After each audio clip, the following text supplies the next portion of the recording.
ত্রয়োদশ জাতীয় সংসদ নির্বাচনে পরাজিত হলেও রাজনীতির ময়দান ছাড়ছেন না আলোচিত মডেল ও রাজনৈতিক কর্মী মেঘনা আলম। ঢাকা ৮ আসন থেকে ট্রাক প্রতীক নিয়ে নির্বাচন করে ৬০৮ ভোট পেয়েছিলেন তিনি।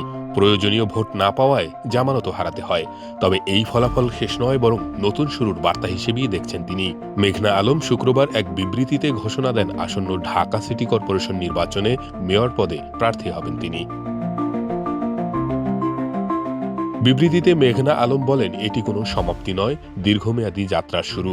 গত ১১ বছর আন্তর্জাতিক পর্যায়ে রাজনৈতিক প্রশিক্ষক হিসেবে কাজ করেছি। জাতীয় রাজনীতিতে আমার অভিষেক হয়েছে ত্রয়োদশ নির্বাচনের মাধ্যমে। এবার মেয়র নির্বাচনের পথে এগিয়ে যাচ্ছি।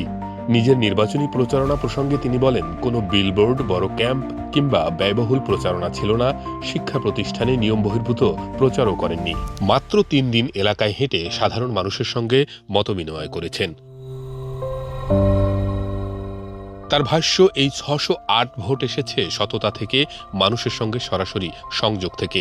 অন্যরা মাসের পর মাস প্রচারণা চালিয়েও যে স্বীকৃতি পাননি, তিনি তা সীমিত সময় ও শূন্য খরচেও পেয়েছেন। সময় ও অর্থ পেলে ৬০৮ ভোট হয়তো ৬০,০০০-এ পৌঁছত। মেঘনা বলেন, রাজনীতি অর্থ ও আড়ম্বরের খেলা নয়, এটি সাহস, সততা ও মানুষের প্রতি ভালোবাসার জায়গা। আত্মবিশ্বাসী কণ্ঠে তার পক্ষ থেকে জানানো হয়, যে নারী ভয় পেয়ে দমে যায় না, তাকে কখনো থামানো যায় না। একদিন শহর, হয়তোবা দেশও বদলে দেবেন। রুদ্র রুহান, বাংলা নিউজ 24।